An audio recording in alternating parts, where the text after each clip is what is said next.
नमस्कार। प्रतिपक्ष में आपका स्वागत है। दोस्तों, मेरा नाम भाऊ तोरसेकर है। मैं मराठी पत्रकार हूँ। मेरी हिंदी साफ सुथरी नहीं है। अपेक्षा करता हूँ कि आप मुझे समझने की कोशिश करेंगे। दोस्तों, आज मैं प्रियंका गांधी पर थोड़ी वार्ता करूँगा, क्योंकि प्रियंका गांधी आजकल कांग्रेस में बहुत एक्टिव है और उनके बंधु जब कांग्रेस के अध्यक्ष हुए तब उन्होंने लोकसभा चुनाव के पहले प्रियंका को कांग्रेस में शामिल कर लिया था। वैसे तो प्रियंका गांधी पॉलिटिक्स में पहले से एक्टिव है। आपको मालूम है कि 2004 के पहले से वो यूपी के इलेक्शन में अपने भाई राहुल गांधी और माता सोनिया गांधी इनके चुनाव क्षेत्र में काम करती रही है। असल में दोनों चुनाव क्षेत्र में माँ बेटे जाते नहीं थे, लेकिन प्रियंका हमेशा वहाँ के दौरे करती थी, वहाँ काम देखती थी। तो चुनाव का काम भी प्रियंका ही देखती थी, लेकिन वो राजनीति में नहीं थी। जब चुनाव आता था तब हम उनको टीवी पर या कैमरे पर देखते थे, कुछ गांव-गांव में छोटी छोटी सभाएं, लेकिन बड़ी सभा प्रियंका लेती नहीं थी और वो पार्टी पॉलिटिक्स में नहीं थी। लेकिन 2019 के चुनाव के पहले प्रियंका खुलेआम राजनीति में आ गई। उनको यूपी का आधा हिस्सा प्रभारी करके भेजा गया, यानी ज्योतिरादित्य और प्रियंका गांधी इनको यूपी का काम सौंपा गया कि भाई यूपी में हमको लड़ना है, अच्छी सीटें लानी है। उसके पहले महागठबंधन की बहुत सारी बातें चलती थी, लेकिन जब प्रियंका गांधी पॉलिटिक्स में आई, ओपनली आ गई, उनको जनरल सेक्रेटरी बनाया गया पार्टी का, तो बहुत सारे विश्लेषक और पत्रकार और मीडिया ने बताया था कि ये राहुल गांधी का ट्रम्प कार्ड है। मुझे याद है, मैंने उस वक्त मराठी में मैं ब्लॉग लिखता था, तो मैंने ब्लॉग पर लिखा था, बिल्कुल प्रियंका गांधी ट्रम्प कार्ड है। लेकिन ट्रम्प कार्ड किसके लिए है? ट्रम्प कार्ड जो होता है वो जो खिलाड़ी है उसके हाथ में होगा तो उसका होता है, नहीं तो दूसरे के हाथ में होगा तो दूसरे का हो गया। तो प्रियंका गांधी ट्रम्प कार्ड बिल्कुल है, लेकिन किसके लिए ट्रम्प कार्ड है? राहुल के लिए है या मोदी के लिए? तो याद होगा आपको कि जब लोकसभा के चुनाव चल रहे थे तब राहुल गांधी यूपी में बहुत सारी जगह घूमती थी और चर्चा ये भी थी कि शायद प्रियंका भी चुनाव के मैदान में उतर जाएगी, यानी उम्मीदवार बन के किसी जगह से लोकसभा के लिए लड़ेगी, ये चर्चा थी। और राहुल गांधी को जब पूछा गया तब उन्होंने बोला था कि मैं सस्पेंस क्यों खत्म करूं। हुआ था ये कि प्रियंका गांधी वाराणसी जाने वाली थी और वो किसी बोट से आई थी, और तब गंगा की घाट पर उनको पूछा गया था कि क्या आप वाराणसी से लड़ेगी, नहीं आप चुनाव लड़ेगी? तो प्रियंका ने हंसते हंसते पूछा था, वाराणसी से खड़ी हो जाओ, और निकल गई थी। तो वाराणसी में मोदी के खिलाफ प्रियंका गांधी ऐसी बड़ी बड़ी हेडलाइनें चिल्ला चिल्ला कर बताई गई थी, लेकिन आखिरी समय आने तक, यानी मोदी को डराने की कोशिश हुई थी, लेकिन ऐसे बचकाने खेल मोदी नहीं खेलते, ऐसे बचकाने खेल मोदी नहीं खेलते। तो जब इसका कोई प्रेशर नहीं बना तो मोदी ने फॉर्म भरने के पहले दिन वहां से लास्ट टाइम हारा हुआ कैंडिडेट कोई अमित राय वगैरह था, उनको ही खड़ा किया गया। और फिर राहुल गांधी को पूछा तो उन्होंने बोला कि नहीं, मैं आपका सस्पेंस क्यों खत्म करूं। इसका मतलब ट्रम्प कार्ड जो था वो असल में ट्रम्प कार्ड है नहीं, यही बताया गया था कि आप जिसको प्रियंका को ट्रम्प कार्ड बोलते हैं वो तो ट्रम्प कार्ड है नहीं, ये कार्ड ही है नहीं। ये एक तरीके से राहुल गांधी ने और प्रियंका ने बताया दिखाया, क्योंकि जब लड़ने की बारी आई तब प्रियंका चुपचाप थी और पार्टी ने किसी हारने वाला कैंडिडेट उधर खड़ा कर दिया। तो आज मैं इसलिए बोल रहा हूं कि उसके बाद पूरे यूपी का मामला प्रियंका को सौंप दिया गया। प्रियंका ही यूपी की प्रभारी करके फिर से पार्टी बना रही है, ऐसा कहा जाता है। फिर से यूपी में कांग्रेस की संगठन खड़ा करने का काम प्रियंका करती है, ऐसे हम रोज सुनते हैं। लेकिन असल में क्या हो रहा है, जैसे भाई ट्विटर पर रोज कुछ लिखता है, बस उसी ढंग से प्रियंका भी कुछ लिखती रहती। हाथरस का मामला हो या और ऐसा कोई माइग्रेशन का मामला हो, तब सामने आ जाती है। आपको याद होगा कि कोरोना के लॉकडाउन के दूसरे महीने में जब बहुत बड़ा स्थलांतरण शुरू हो गया, तो यूपी की सीमा पर, राजस्थान यूपी की सीमा पर प्रियंका ने कुछ 10,000 गाड़ियां खड़ी कर दी थी कि जो चलते जा रहे उनके लिए हमने गाड़ियां भेजी है।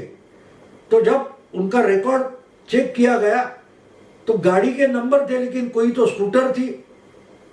बोला गया कि बस हमने खड़ी कर दिए, 10,000 या कितना 2,000 बस खड़े किए, लेकिन उनमें आधे से भी कम उसमें स्कूटर थी। इतने तो 2,000 गाड़ियां थी नहीं, जो थी उसमें से बहुत सारी छोटी छोटी एम्बुलेंस थी, जीप थी या कोई स्कूटर थी, मोटरसाइकिल थी। लेकिन बताया गया मीडिया को क्या कि हमने इतने 1,000 बसें भेजी है और वो खड़ी है, लेकिन योगी सरकार उनका इस्तेमाल नहीं करने देती। इतना मजाक जब बचकाना खेल राजनीति में चलता है तो उसको मोदी जैसा राजनीतिज्ञ डरेगा क्यों? ये तो बचकाना खेल है। राहुल गांधी बातें करते रहते हैं और प्रियंका ऐसी कोई बचकानी हरकत करती है। आपको याद होगा कि पहले कहीं गई थी, उधर रोका गया तो वापस आ गई, फिर दूसरे दिन चले गए। ऐसा नहीं होता राजनीति में। आपको याद होगा कि इंदिरा गांधी को जब रोका गया तो वहां बैठकर उन्होंने सत्याग्रह किया था और प्रशासन को शरण जाना पड़ा था। ये उनका नाम तो लेते हैं दादी का, लेकिन दादी की राजनीति इनको पता नहीं। इसलिए प्रियंका को जो ट्रम्प कार्ड बोलते हैं, उनके लिए मैं ये वीडियो बना रहा हूं। ये ट्रम्प कार्ड क्या है? ये ट्रम्प कार्ड उनके अपोजिशन के लिए ट्रम्प कार्ड है, मोदी के लिए ट्रम्प कार्ड है। और मैंने उस वक्त लिखा था जब प्रियंका को यूपी का प्रभारी बनाया गया, तो मैंने लिखा था यूपी की बातें छोड़ो, यूपी की बात छोड़ दो। जिस इलाका या जो 2 चुनाव क्षेत्र है, अमेठी और रायबरेली, इसका काम जो इन्होंने देखा है, वहां की हालत देखो। अमेठी और रायबरेली में राहुल या सोनिया तो जाते नहीं है, काम तो प्रियंका देखती है। तो जब ये आते हैं चुनकर, तो वही कम से कम 10 विधानसभा के चुनाव क्षेत्र है। 2017 में जब प्रियंका ट्रम्प कार्ड बनी थी, तो ये 10 जो चुनाव क्षेत्र है विधानसभा के, वो 10 में से सिर्फ एक एमएलए चुनकर आया। अदिति सिंह करके एक जवान लड़की चुनकर आई कांग्रेस की, और वो भी अभी कांग्रेस छोड़कर निकल गई है। जो बसें भेजने की बचकानी हरकत प्रियंका ने की थी, उस पर गुस्सा होकर अदिति सिंह ने प्रियंका गांधी पर ही टिप्पणी की थी, तो उसको पार्टी से निकाला गया। तो आज ऐसी हालत है कि रायबरेली और अमेठी में कांग्रेस का एक भी एमएलए बचा नहीं है, एक भी एमएलए बचा नहीं। अच्छा, 2017 में उस समय कम से कम 10 में से 4 एमएलए 2012 में चुनकर आए थे, लेकिन प्रियंका ट्रम्प कार्ड बनी और उसमें से 3 कम हो गए। इसको कांग्रेस या कांग्रेस वाले ट्रम्प कार्ड बोलते। यानी कांग्रेस का मीडिया, कांग्रेस के जो पत्रकार है, विश्लेषक है, वो तो प्रियंका को ट्रम्प कार्ड मानते, लेकिन देखते नहीं है ट्रम्प कार्ड किसके लिए। अब देखिए 2019 में जब लोकसभा के चुनाव हुए उस वक्त भी अमेठी और रायबरेली का काम खुद प्रियंका देख रही थी, लेकिन उम्मीदवार के जो एप्लीकेशन होते हैं वो भरने का समय था, तब इनको पता चला था कि हम ऐसे ट्रम्प कार्ड है कि अमेठी भी हाथ से निकल जाएगी। इसलिए इन्होंने अपने बंधुराज को आगाह किया और वायनाड से खड़ा किया। होना था तो हो गया, अमेठी भी हार गए, इसको ट्रम्प कार्ड बोलते। जब तक प्रियंका कांग्रेस के लिए और राहुल के लिए ट्रम्प कार्ड नहीं थी, तब तक अमेठी भी सुरक्षित थी। घर में बैठे बैठे सोनिया गांधी चुनकर आती थी। आज तक वहां का कुछ भी विकास नहीं हुआ, फिर भी ये गांधी परिवार का कोई भी सदस्य चुनकर आता था। लेकिन 2019 में वही अमेठी कांग्रेस हार गई। इसको बोलते हैं प्रियंका नाम का ट्रम्प कार्ड। तो जो बार बार बोलते हैं, तो अभी ये बात आहिस्ते आहिस्ते यूपी के जो बचे कुचे कुछ कांग्रेस के नेता है उनको भी समझ में आने लगी। बड़े तो अन्नू टंडन नाम के पुराने एमपी है, उन्होंने एक हफ्ते पहले कांग्रेस का रेसिग्नेशन दे दिया, कांग्रेस छोड़ दी। बोले अभी हमारे बस की बात नहीं है कि हम यहाँ कांग्रेस का काम करें। पंडित विनोद मिश्रा नाम के कोई दूसरे नेता है, उन्होंने भी कांग्रेस छोड़ दी। बोले अब कांग्रेस खड़ी नहीं हो सकती, क्योंकि प्रियंका ने कांग्रेस जो दुबली थी उसको और लूली लंगड़ी बना दिए। अब तो कांग्रेस खड़ी नहीं हो सकती। क्यों हो नहीं सकती? तो उसका भी कारण उन्होंने प्रियंका के माथे मढ़ दिया।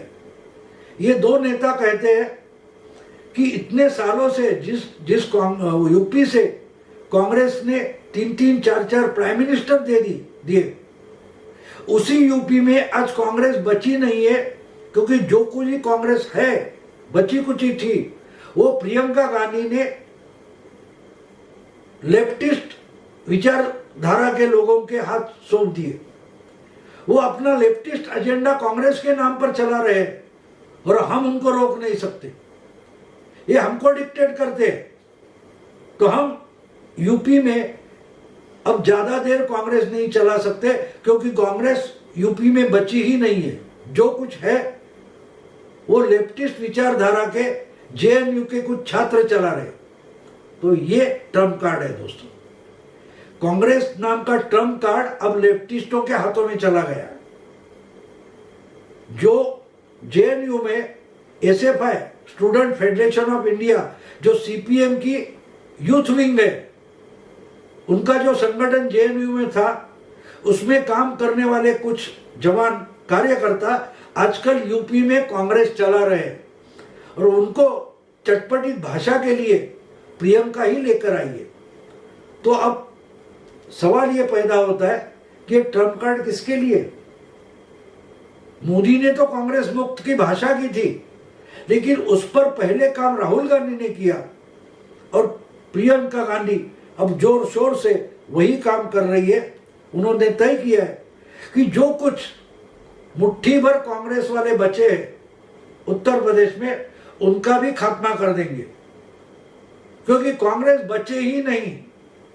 शायद अगले चुनाव में रायबरेली भी हाथ से निकल जाएगी, बाकी की हालत छोड़ो। शायद इसके बाद 2 साल बाद यूपी में विधानसभा का चुनाव आने वाला है। उस वक्त तो शायद एक भी कांग्रेस का एमएलए चुनकर नहीं आएगा। इसको बोलते हैं ट्रम्प कार्ड। लेकिन वो ट्रम्प कार्ड सोनिया राहुल का या कांग्रेस का नहीं है, उनके लिए नहीं है। वो कांग्रेस के विरोधक के लिए है। वो मोदी के लिए, बीजेपी के लिए प्रियंका गांधी ट्रम्प कार्ड बनी है। तो है ट्रम्प कार्ड, लेकिन किसके लिए ये सोचना जरूरी है। और ये मैं नई बात नहीं कर रहा हूं। मैंने ये बात 2 साल पहले मेरे ब्लॉग पर मराठी में लिखी थी। आज जब ये 2 पुराने ज्येष्ठ कांग्रेस नेता, श्रेष्ठ कांग्रेस नेता पार्टी छोड़कर रिजाइन करके जा रहे हैं और आक्षेप प्रियंका पर ले रहे हैं, तो मुझे याद आ गई मेरी वो स्टोरी कि प्रियंका नाम का ट्रम्प कार्ड किसके लिए है, तो आप भी सोचें ये किसके लिए। आपको ये वीडियो पसंद आया तो लाइक करिए, शेयर करिए, अपने दोस्तों को फॉरवर्ड कीजिए। प्रतिपक्ष अलग अलग साइड्स आपके सामने लाता है, उसको सब्सक्राइब कीजिए। नमस्कार।